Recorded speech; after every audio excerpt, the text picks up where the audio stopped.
What if you could turn conflicts into cooperation with a clear co-parenting plan? By the end of this episode, you'll see how clear communication, thoughtful preparation, and setting boundaries can make a new relationship a positive addition to your co-parenting dynamic.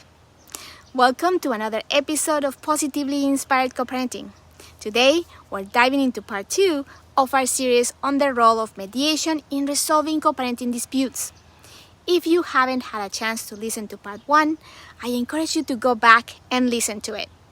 In this episode, we'll explore how to implement mediation agreements and handle non-compliance. We'll build on this foundation, diving deeper into strategies that are practical and real-life applications to enhance your co-parenting experience. Right now is a great time to hit the subscribe buttons and remember to click on that bell so you don't miss any episodes. The purpose of these stories is to illustrate scenarios that are relevant to your co-parenting journey.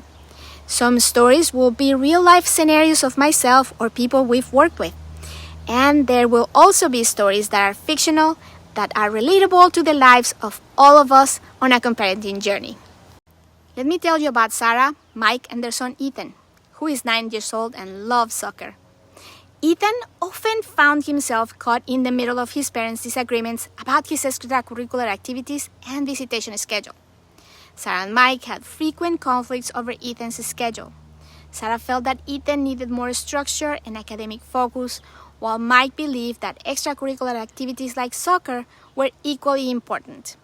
After many arguments, they decided to try mediation to resolve conflicts. The mediation agreement included a detailed plan for weekend visits and shared responsibilities for Ethan's soccer practice. Sara and Mike were initially anxious about how mediation agreement would work in practice. Sara would help Ethan pack his soccer gear, while Mike would come pick him up with a friendly greeting. Both parents were committed to making the plan work for Ethan's sake. They successfully implemented the agreement. Sara and Mike were able to start cooperating seamlessly during the weekend, coordinating pickups and drop-offs, and cheering Ethan at his soccer game. Ethan enjoyed a harmonious weekend with both his soccer game and quality time with both parents. Sara and Mike's cooperative behavior demonstrated the positive impact of mediation on their co-parenting relationship. Reflecting on the benefits of a well-implemented mediation agreement, Sara and Mike realized how it helped them find common ground and improve their co-parenting relationship. This story underscores the importance of cooperation and commitment in co-parenting. Now let's consider a different scenario where mediation wasn't fully effective and see what happened. I'm sharing Lisa, Tom, and their daughter Emma, who is 7 years old. Lisa and Tom had conflicts over visitation schedules and responsibilities, affecting Emma's emotional well-being. Lisa and Tom had previously attempted mediation to resolve their disputes, but Tom had been inconsistent in adhering to the agreement. One afternoon, Tom failed to pick up Emma for a scheduled visit. Lisa would wait with Emma, trying to console her as they realized Tom wasn't coming. Lisa was frustrated and disappointed with Tom because he was not complying with the agreement. Emma felt sad and let down by her father's inconsistency. Tom was dismissive when confronted by Lisa, and the ongoing conflict and lack of adherence to the mediation agreement created stress and disappointment for Emma. The lack of adherence to the mediation agreement led to a heated argument between Lisa and Tom over the phone. Emma's emotional well-being was affected by the ongoing conflict. Emma's behavior changed, becoming more withdrawn and quiet. This was so much to the root the negative impact of non-compliance. Reflecting on the challenges of ensuring adherence to mediation agreements, Lisa continued her efforts to reach Tom and emphasize the importance of commitment and consistency in co-parenting. This story highlights the need for effective monitoring and communication to ensure compliance with mediation agreements. Let's take a moment to talk about the differences between these two stories and draw some valuable lessons. In Sara and Mike's story, they remember that the plan was for their son Ethan by focusing on what would make him happy and integrating both of their priorities, they created a balanced schedule that accommodated both academics and extracurricular activities.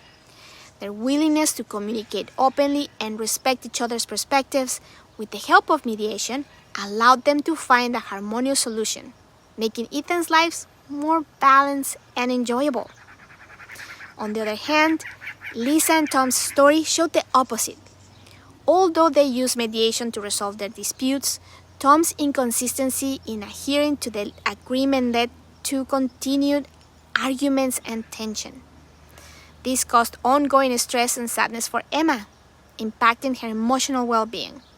The constant fighting and lack of cooperation created a tense environment, highlighting the importance of commitment and follow-through after mediation to ensure your child's happiness and stability.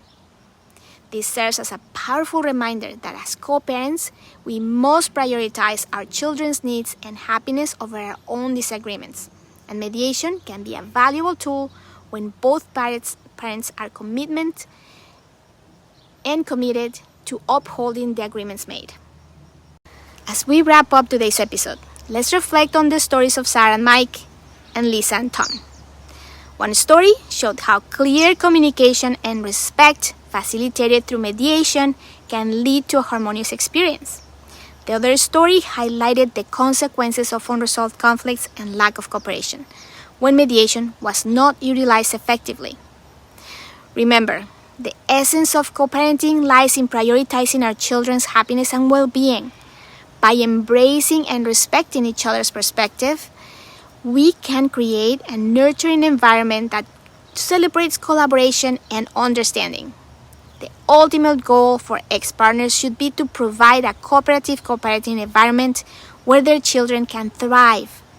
Mediation is a powerful option in achieving this, helping parents work together, even through differences, to ensure that their children feel supported, loved, and connected to both sides of their family.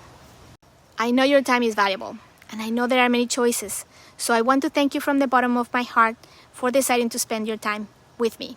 I will continue sharing co-parenting insights and strategies so that we can all live more fulfilled and mindful lives together. If you'd like to learn more about positive co-parenting and bring all these benefits into your life, subscribe to this podcast. Or, for even more tips to improve your co-parenting relationship, you will find my blog on my website, www.getpositivelyinspired.com/blog. Join us next week for part 1 of our next topic, educating relatives on co-parenting dynamics. We'll explore how to help your extended family understand and support your co-parenting efforts. Thank you for listening, and see you next time on Positively Inspired Co-Parenting. See you on Monday. Live on purpose, and remember, let's be positively inspired co-parents.